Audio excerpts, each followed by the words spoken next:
yaşamalıyız. Kendi aramızda tefrikaya düşmemeliyiz. Hucurat Suresinin 10. ayeti hepimiz biliyoruz. İnnemel mu'minûne ihvetun fe aslihû beyne eheveykum. Muhakkak ki müminler kardeştir. Fe aslihû beyne eheveykum. İşte mümin olan bu kardeşleriniz arasını yapın, düzeltin. Zamanı diğer azaları da uykusuzluk ve huzursuzluk acı çeker. Eğer dünyanın herhangi bir yerinde bir mümin kardeşimizin ayağına diken batıyorsa burada bizim rahatsız olmamız lazım. Eğer Doğu Türkistan'da mümin kardeşlerimiz soykırıma oluyorsa burada bana ne can diyemeyiz. Bizim de canımızın yanması lazım. Öyleyse değerli kardeşlerim, hastalığın yayılmasına vesile olmamak ve kul hakkına girmemek için bu bayram gelin ziyaretlerimizi erteleyelim. Ama şimdi geliyor, bakıyoruz ki orada başaramadığımız birleşmeyi, orada yapamadığımız kardeşliği mülteci olarak buralarda yapmak zorunda kaldık.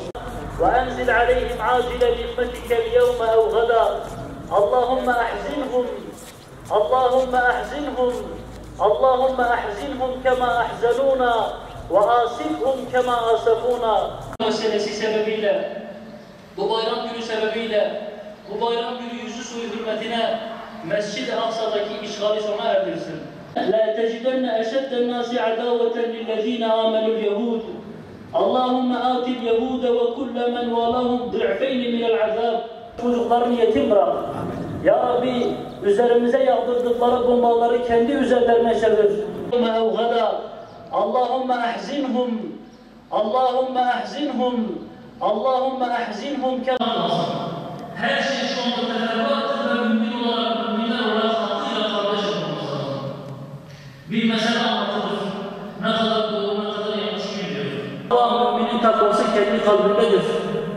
Müminin Allah korkusu işte buradadır. Onlara birbirinin kanlarını akıtmaları haramdır. Birbirine karşı kenetleniyorlarsa, kan kardeşler gibi mümin kardeşler de bu şekilde kenetlenmesi lazım. Batının oyuncağı haline geldik. Gözümüzün önünde Müslüman kardeşlerimiz katledilirken sadece WhatsApp'ta durum yapma, sadece WhatsApp'ta sosyal medyada edebiyat yapar hale geldik. Müslümanların masada elinin güçlü olabilmesi için en alttan tabandan başlayıp kardeş olmamız lazım. Konuşmayın. وَكُونُوا عِبَادَ اللّٰهِ اِخْوَانَا Hep birlikte Allah'ın kardeş olan kulları olunuz. Kardeş kullar olunuz hep birlikte. İşte buradadır. بِحَسَبِ اِمْرِئٍ مِنَ الشَّرِّ اَنْ يَحْقِرَ اَخَ الْمُسْلِمِ Bir mümin, bir mümine, bir Müslümana kendi din kardeşini sövmek, kendi din kardeşini küçük düşürmek, buna kötülük ve şer olarak yeterlidir. Bu şekildedir. Nasıl ki iki kardeş kendi aralarında mallarına el uzatmıyorlarsa, iki mümin de o şekildedir. Ufak tefek meselelerin yüzünden tefrikaya girdikleri önemlidir. Daha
السابع